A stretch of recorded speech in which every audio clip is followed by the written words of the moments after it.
अब हम अपने मेन टॉपिक की तरफ आते हैं। ये मैंने आपको एक हिस्टोरिकल बैकग्राउंड दी थी सारी। जो रियल थ्रस्ट आया है प्रोसेस कंट्रोल इंस्ट्रूमेंटेशन में, ये आप समझें कि इसका ताल्लुक, इसका आगाज 1913 ऑनवर्ड्स होता है, जबकि हेनरी फोर्ड ने मॉडल टी कार जो है वो इंट्रोड्यूस कराई, और जिसमें असेंबली लाइन का कॉन्सेप्ट आया और मास प्रोडक्शन का कॉन्सेप्ट आया। जब मैस प्रोडक्शन का कॉन्सेप्ट आया तो फिर उसके साथ मैस यूटिलाइजेशन भी हुई। तो लोगों ने घोड़ों को छोड़ के अपनी सवारी के लिए गाड़ियों को मुंतखब करना शुरू कर दिया, लेकिन गाड़ियों के साथ साथ ही गाड़ी में इस्तेमाल होने वाले जो मटेरियल थे, और सबसे बड़ा मटेरियल जो था वो ऑयल था। तो ऑयल की डेवलपमेंट का काम शुरू हुआ। ये नीचे एक साहब हैं, जॉन डी रॉकफेलर, जो कि ऑयल किंग थे अपने ज़माने में, और आज भी उनका नाम, बहरहाल आपने एक्सॉन मोबिल का नाम सुना होगा। तो ओरिजिनली एक्सॉन जो थी वो स्टैंड ऑयल कंपनी थी। इसके अलावा आप देखें ये कुछ कंपनियों के नाम है, डुपॉन्ट है, डाउ है, BASF है। ये सारी कंपनियां जो थी ये किसी न किसी सूरत में इस इंडस्ट्रियल रेवोल्यूशन का हिस्सा बनी। और इस इंडस्ट्रियल रेवोल्यूशन में केमिकल्स इंडस्ट्री जो है स्पेशली, उसका रोल जो है वो दिन ब दिन बढ़ता गया। नए से नए मटेरियल्स आते गए, और यूं प्रोसेस इंस्ट्रूमेंटेशन एंड कंट्रोल का जो सब्जेक्ट था उसके ऊपर फोकस बढ़ता चला गया इन द इंडस्ट्रियल रेल। जी आगे। तो वाई IPIC जी, आगे चलो। हाई थ्रूपुट मिलती है, कंसिस्टेंट क्वालिटी मिलती है, आगे सेफ ऑपरेशन है, उसके साथ वेस्टेज कंट्रोल है, हाई प्रोडक्टिविटी है, गेनफुल डिप्लॉयमेंट ऑफ टेक्नोलॉजी। ये सारे वो फैक्टर्स हैं जो मिल के IPIC को जस्टिफाई करते हैं कि क्यों हमें इंडस्ट्री के अंदर प्रोसेस कंट्रोल के ऊपर फोकस करना है, और क्या टेक्निक्स हैं, और क्या उसके लिए इंसेंटिव है for us to go for that. जी, अब ये just to give you an overview कि किसी भी टिपिकल इंडस्ट्री में या आपने कॉन्सेप्चुअली देखना हो तो ये एक डायग्राम है जो आपको बता रही है कि कैसे industrial process instrumentation and control as a philosophy ये कैसे काम करता है। सेट पॉइंट नजर आ रहा है, एक कंट्रोलर है जिसके अंदर एरर सिग्नल आ रहा है, फिर कंट्रोल एलिमेंट है, और फाइनल कंट्रोल एलिमेंट भी जिसे कुछ लोग कहते हैं। इससे measured variable, manipulated variable process में इनपुट जाती है, वहां से फिर PV प्रोसेस वेरिएबल के थ्रू हम सेंसर, ट्रांसड्यूसर एंड मेजरमेंट। तो आज का हमारा फोकस जो है वो मेजरमेंट पोर्शन पे है, और मेजरमेंट पोर्शन पे भी जैसे मेरे कोलीग ने बताया कि एक सिलेक्टेड रेंज ऑफ मेजरमेंट पे है। एक बात याद रखें आपको, अगर वैसे मैं इंफॉर्मेशन के लिए बता रहा हूँ कि शायद आपको भी पता हो, एक बड़ा मशहूर कॉल है कि what can not be measured can not be controlled. तो आपने अगर किसी चीज को कंट्रोल करना है तो सबसे पहला काम यही है कि आप उसे मेजर करें। आप मेजर करेंगे तो फिर ये पॉसिबल होगा कि हम उसको कंट्रोल भी कर सकें। जी आगे चलो। अच्छा, ये कलेक्टिव टर्म है, और आप देखेंगे इसमें हम क्या क्या काम करते हैं प्रोसेस इंस्ट्रूमेंटेशन में। इंडिकेट करते हैं इंफॉर्मेशन को, मेजर करते हैं, रिकॉर्ड करते हैं। अलार्म मैनेजमेंट कि आपने उसके अंदर कोई सेफ्टी लिमिट रखी हुई है, कोई इंटरलॉक है, किसी चीज को बंद करना है, खोलना है, उसकी एक्सट्रीम पोजीशन पे लेके जाना है।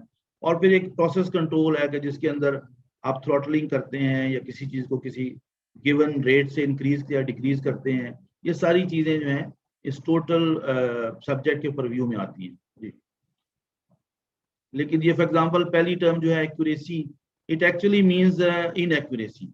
जब आप कोई चीज कहते हैं यार ये +-2% ऑफ स्पैन है, तो this is the degree of inaccuracy. अब ये हर इंडस्ट्री की ट्रेडिशन होती है। तो इंडस्ट्री में जब आप कोई एक्यूरेसी कहे तो बेसिकली आपके ज़हन में इनएक्यूरेसी आने लगी। अच्छा, इसके भी बहुत सारे और रेंजेस हैं, तो इंशाल्लाह हम जब नेक्स्ट मॉड्यूल में जाएंगे तो हम इस सब्जेक्ट को मजीद डिस्कस करेंगे। रिपीटेबिलिटी और रिप्रोड्यूसिबिलिटी अगेन दो बड़े इंपॉर्टेंट सब्जेक्ट्स हैं, लेकिन जब हम कैलिब्रेशन का सब टॉपिक टच करेंगे तो वहां पे हम इसको दोबारा फिर देख लेंगे। जी आगे चले। अगेन ये ट्रांसफॉर्मेशन बता रही है कि कैसे कैसे टेक्नोलॉजी ग्रो कर रही है। जूं जूं टेक्नोलॉजी ग्रो कर रही है तो नए मटेरियल्स आ रहे हैं, नई मेजरमेंट टेक्निक्स आ रही हैं, एक्यूरेसी इंक्रीज कर रही है, अगेन रिलायबिलिटी बढ़ रही है। ये स्ट्रेन गेज टेक्नोलॉजी है जिसमें स्ट्रेन गेज को बॉन्ड किया गया। यही टेक्नोलॉजी आज से कोई 40 साल पहले इंडस्ट्री में इंट्रोड्यूस हुई थी। इस तरह से ये व्हीटस्टोन ब्रिज की टेक्नोलॉजी है जिसमें आप 4 आर्म्स जो हैं रेजिस्टेंस के, उनको व्हीटस्टोन प्रिंसिपल के तहत बैलेंस करते हैं। अगर कोई चीज़ अनबैलेंस्ड है तो उसकी मेजरमेंट आपको मिल जाएगी। पीजो इलेक्ट्रिक टेक्नोलॉजी है जिसमें आप इलेक्ट्रिकल एनर्जी को मैकेनिकल एनर्जी में कन्वर्ट करते हैं, ये भी हम आगे देखेंगे इसकी एप्लीकेशन। जी चलिए। ओके, जो अब फ्रीक्वेंटली जो मेजर्ड प्रोसेस पैरामीटर्स हैं हमारे कौन कौन से हैं? इसमें प्रेशर है, टेम्परेचर है, फ्लो है और लेवल है। प्रेशर मेजरमेंट के बारे में आपको हम बताएंगे कि कौन कौन से मोस्ट कॉमनली यूज्ड एलिमेंट हैं जो हम इस्तेमाल करते हैं। राइट साइड पे जो है वो अगेन बोर्डॉन प्रेशर ट्यूब है। बोर्डॉन प्रेशर ट्यूब में एक एलिप्टिकल क्रॉस सेक्शन होता है जनरली ट्यूब का, और ये ट्यूब जो है मैकेनिकली एक्सपैंड करती है। अगर आप देखें इसका एक एंड जो है उसमें प्रोसेस फ्लूइड आ रहा है और दूसरा एंड जो है वो फ्री है टू मूव, और उस दूसरे एंड के साथ आप एक आर्म लगा देते हैं, एक लिंक लगा देते हैं, और वो लिंक जो है वो बुनियादी तौर पे मूवमेंट में कन्वर्ट हो जाता है, और वही मूवमेंट जो है वो आपकी पॉइंटर गेज में चले जाती है। लेफ्ट साइड पे आपको एक स्पाइरल नजर आ रही है, और ये स्पाइरल भी अगेन प्रेशर मेजरमेंट के लिए। स्पाइरल का फर्क सिर्फ ये है कि जो आप लेट्स से फर्दर मूव करते हैं अवे फ्रॉम द सेंटर, तो डाया जो है वो एक्सपेंड हो ही जा रहा है। नीचे जो है वो एक हेलिकल नजर आ रही है।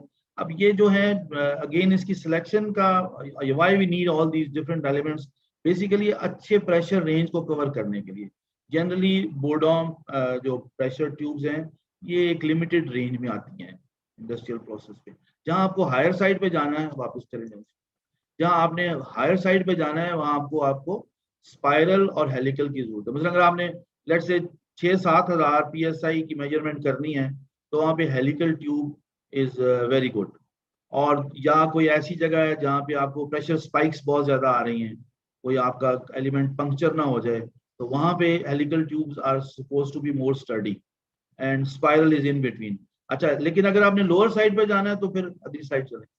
लोअर साइड में अगर साइड पे जाना है तो आपको डायाफ्राम और बेलोज इस्तेमाल करनी है, क्योंकि जब डायाफ्राम होता है तो इसका सरफेस एरिया बढ़ जाता है, तो सरफेस एरिया से जो है वो थोड़ा सा प्रेशर भी जो है वो मेजर करने में सहूलत होती है। Same goes for bellows.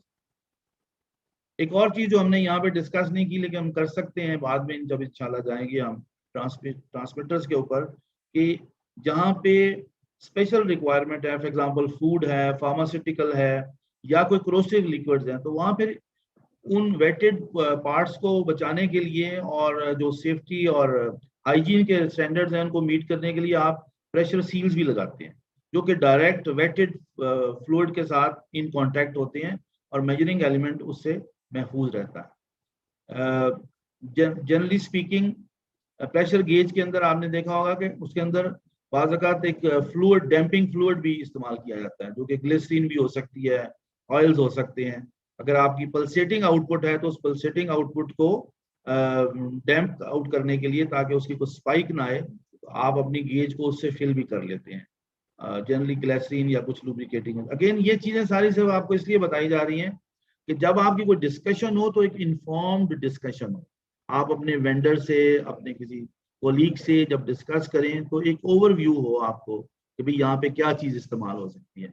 Again हमने यहाँ पे स्ट्रेन गेज और वेरिएबल कैपेसिटेंस डिवाइस की बात की है, LVDT linear variable differential transformer की बात की है, यानी या वो ट्रांसफार्मर जो है वो मूव करता है और वो सिग्नल आगे पिकअप किया जाता है। वेरिएबल कैपेसिटेंस को हम डिस्कस करेंगे फर्दर इन डिटेल जब हम DP ट्रांसमीटर को डिस्कस करेंगे आगे। तो अब हम टेम्परेचर को मेजर करने की जो टेक्निक्स हैं उसके ऊपर डिस्कस कर रहे हैं। जैसे सबसे पुरानी और one of the very important has been field thermal system. Field thermal system है, लिक्विड इन ग्लास थर्मोमीटर है, थर्मोकपल है, टेम्परेचर डिटेक्टर है, RTD, बाईमेटेलिक थर्मिस्टर और इंफ्रारेड नॉन कॉन्टैक्ट पायरोमीट्री।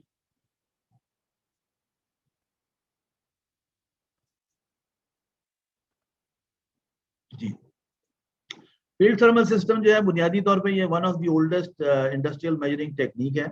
आजकल ये बहुत ज़्यादा इस्तेमाल नहीं हो रही, लेकिन जब जस्ट आपकी इंफॉर्मेशन के लिए, इसमें आप देखें कि एक बल्ब है, उसके अंदर प्रोटेक्शन के लिए के आर्मर्स लगाई हुई हैं, और यही सिस्टम जो है वो फ्लूइड का जो प्रेशर है वो बेसिकली एक पॉइंटर को जाके एक्टिवेट कर रहा है। इसमें डिफरेंट क्लासेस होती थी, अभी भी हैं, कुछ कुछ जगहों पे शायद आपको नजर आए। क्लास 1, क्लास 2, क्लास 3, क्लास 4, और ये सारी एक्चुअली जो डिफरेंट कॉम्पनसेशन टेक्निक्स हैं और जो डिफरेंट फिल फ्लूइड्स हैं उनके कॉम्बिनेशन को डिफाइन करने के लिए इस्तेमाल होती हैं। चले जी आगे। अगेन जैसे मैंने बताया कि ये this is one of the oldest techniques, 1592 से तो इसके ऊपर काम हो रहा है। और आज भी आपको जो लो कॉस्ट मेजरमेंट टेक्निक में स्पेशली इंडिकेशन के लिए जहां आपने सिग्नल को सिर्फ लोकली देखना है तो वहां पे अभी भी ये चीज़ जो है वो इस्तेमाल हो रही है। इस पे ज़ाहिर है एक कैपिलरी एक्शन के जरिए जो है वो बल्ब से फ्लूइड ऊपर जाता है और वो उस फ्लूइड को हम एक ग्रेजुएटेड स्केल के अगेंस्ट मेजर कर लेते हैं जी। ओके, अब थर्मोकपल की हमने बुनियादी तौर पे पहले भी बात की है कि ये एक सीबैक इफेक्ट के तहत यहाँ पे वोल्टेज जनरेट होती है टू डिसिमिलर मेटल से। यहाँ पे हमने आपको एक टेबल दिखाया है जिसमें डिफरेंट टाइप के थर्मोकपल्स इस्तेमाल हो रहे हैं और आप देखें कि ये थर्मोकपल की बहुत बड़ी रेंज है। यानी आप देखें कि अगर फॉर एग्जांपल 100-150 डिग्री सेंटीग्रेड से लेके 3000 या इससे भी ऊपर डिग्री सेंटीग्रेड की जो नीचे आपको टाइप जी, सी और डी नजर आ रहे हैं, ये हायर एंड के हैं और ये टंगस्टन और स्पेशल मटेरियल्स के ऊपर बेस्ड हैं। लेफ्ट साइड पे जो आपको नजर आ रहा है कलर कोड, ये आंसी कोड है which is American national standard institute, और राइट साइड पे आपको आईईसी कोड नजर आ रहा है। वही केबल्स को अपनी सहूलत के लिए हम, ताकि दूर से देख के हमें कुछ अंदाजा हो जाए, हमने इसको कलर कोडिंग दी हुई है। तो मेजरमेंट वायर एक होती है और एक एक्सटेंशन या कंपनसेशन वायर होती है। उन दोनों के कलर्स भी डिफरेंट हैं और उनके कलर कॉम्बिनेशन दिए हुए हैं और ये आप अपने स्पेयर टाइम में इसको स्टडी कर सकते हैं। हमारा आइडिया तो सिर्फ ये है कि आपको एक ग्लांस बता दें कि इंफॉर्मेशन जो है वो कैसे ऑर्गेनाइज की हुई है और कैसे उसको अप्लाई करना। जी नेक्स्ट। ये अगेन टेम्परेचर आरटीडी जो है, ये इसका प्रिंसिपल ये अगेन ये है कि आपकी जो कोई भी मटेरियल है उसकी रेजिस्टेंस जो है वो वेरी करती है विद टेम्परेचर, और उस रेजिस्टेंस को हम एक व्हीटस्टोन ब्रिज, जो मैंने पहले भी एक एग्जांपल आपको बताई थी, उसके अगेंस्ट मेजर कर लेते हैं। One of the most popular RTD का एलिमेंट इज PT100, जिसकी के 0 डिग्री सी पे 100 ओम्स रेजिस्टेंस होती है। ये रूल ऑफ थंब है। आरटीडी जो है they are generally good for low temperature measurement. अगर आपकी टेम्परेचर मेजरमेंट 0 to 150 या समथिंग लाइक दैट है तो बड़ी अच्छी मेजरमेंट है। अगेन ये रूल ऑफ थंब है, इसको हम यानी कि स्ट्रिक्टली फॉलो नहीं कर सकते, लेकिन जनरली ये रूल ऑफ थंब है। और दूसरा इसका सबसे बड़ा फायदा ये है कि थर्मोकपल के केस में अगर आपने वहाँ पे कोई राइट ऑन द सेंसर को ट्रांसमिशन की डिवाइस नहीं लगाई तो फिर थर्मोकपल की एक्सटेंशन वायर जो है वो बहुत महंगी पड़ जाती हैं। So for long run this is a very good alternate, provided कि आपकी टेम्परेचर रेंज जो है वो उसको मीट कर रही है। ये छोटे छोटे टिप्स हैं। बेसिकली आप फिर जब मजीद स्टडी करेंगे, अगर आपके अंदर शौक पैदा होता है तो फिर आप इसकी फर्दर जो रिफाइनमेंट्स हैं आप खुद ही स्टडी करें। You are most encourage to do that जी। अगेन बाईमेटालिक स्ट्रिप का हमने आपको यहाँ पे बेसिक कॉन्सेप्ट बता रहे हैं कि कैसे ये स्ट्रिप जो है ये काम कर रही है। अच्छा, इसमें एक कॉन्सेप्ट जो मैं और भी चाहूंगा कि आप लोगों को क्लियर हो जाए। देखिए, एक है जिसे कहते हैं कॉन्टिन्यूस मेजरमेंट एंड कंट्रोल, और एक है point level measurement and control, कि आप किसी भी पैरामीटर को दो तरीकों से मेजर कर सकते हैं। मसलन टेम्परेचर है तो या प्रेशर है, तो मुझे शायद इसमें इंटरेस्ट नहीं है कि प्रेशर इस वक्त कितना है, लेकिन मुझे ये बहुत इंटरेस्ट है कि अगर प्रेशर एक खास वैल्यू से कम हो जाता है तो मेरा पंप फॉर एग्जांपल बंद हो जाए। So that is a switching और इंटरलॉकिंग कंट्रोल एप्लीकेशन, जिसमें कि आपको पॉइंट लेवल मेजरमेंट चाहिए। और इसी तरह से आप यहाँ पे देखिए, ये बायोमेटालिक जो डिवाइस है ये भी वही काम कर रही है कि एक कांटेक्ट को, लेफ्ट साइड में जो हम दिखा रहे हैं, एक कांटेक्ट को मेक और ब्रेक कर रही है, जबकि जो हमने आपको डायल गेज दिखाई हुई है इसमें कंटिन्यूस मेजरमेंट आ रही है कि एक वो हेलिकल है स्पाइरल टाइप, जो कि कंटिन्यूसली ये हेलिकल जो है ये मूव कर रहा है एक रॉड के साथ, उसका कनेक्शन है और वो पॉइंटर के साथ जुड़ी हुई है। तो ये समझना भी बड़ा जरूरी है कि हमारी मेजरमेंट जो है वो बुनियादी तौर पे किस एप्लीकेशन के लिए है। और यहाँ पे जो है प्रोसेस इंजीनियर और केमिकल इंजीनियर का रोल जो है वो बड़ा प्रोमिनेंट हो जाता है कि वो अपने प्रोसेस को समझे और अपनी एप्लीकेशन और सिलेक्शन जो है वो उसी को ज़हन में रखते हुए वो एक इन्फॉर्म्ड डिसीजन ले सके।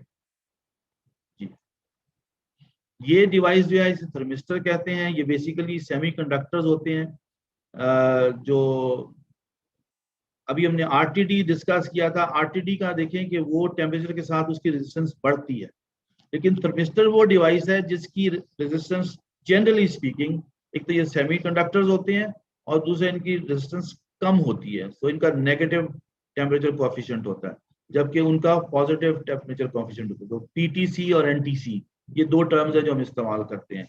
ये थर्मिस्टर आपको बहुत जगहों पर नजर आएंगे, मसलन मोटर की वाइंडिंग जो है वो जब आपने देखनी होती है तो उसके अंदर ही एक छोटा सा थर्मिस्टर एम्बेड कर देते हैं और आपको एक खास लेवल की अगर वो वैल्यू अटेन कर लेता है तो वो मोटर जो है वो स्विच ऑफ हो जाएगी फॉर एग्जांपल। तो इस तरह की एप्लीकेशन बेशुमार हैं जो आप इमेजिन कर सकते हैं। तो बेसिकली मोटे मोटे कॉन्सेप्ट्स हम आपको दे रहे हैं। अभी चूंकि ये बिल्कुल इब्तदाई कोर्स है, इंशाल्लाह फिर आगे मजीद जाके जब जरूरत पड़ेगी, जब हम कंट्रोल थ्योरी पे जाएंगे या एप्लीकेशन की फर्दर डिटेल देखेंगे। ये इंफ्रारेड थर्मोमीटर का आपको एक कहना चाहिए ब्लॉक डायग्राम है जो बता रही है कि इंफ्रारेड जो है वो एडमिट होता है एक लेंस के थ्रू और आईआर डिटेक्टर है। आई थिंक इंफ्रारेड का आपने बेसिक साइंस में तो पढ़ा ही होगा। ये उसके सारा एक फ्लो है और नीचे इसकी एप्लीकेशन है बड़ी इंटरेस्टिंग। वापस आइए, नीचे एक बड़ी इंटरेस्टिंग एप्लीकेशन है कि जो आपकी सीमेंट किल्न है फॉर एग्जांपल। अब सीमेंट किल्न जो है ये तो काफ़ी हाई टेम्परेचर पे ऑपरेट कर रही होती है और इसमें जो है रिफ्रैक्टरी की कंडीशन को जानना बड़ा ज़रूरी होता है। कोई हॉटस्पॉट तो नहीं क्रिएट हो गए, अगर हॉटस्पॉट क्रिएट होंगे तो वो डेंजरस है। तो इसके लिए कॉन्टीन्यूसली मॉनिटरिंग की जा रही है। आप देखेंगे एक स्कैनर है, उस स्कैनर के थ्रू ये काम हो रहा है और उसी को कंफर्म करने के लिए एक कैमरा भी लगा हुआ है। तो डिफरेंट टेक्निक्स हैं। हम अभी ज़ाहिर ब्रीफली इन सारी टेक्निक्स को कवर कर रहे हैं।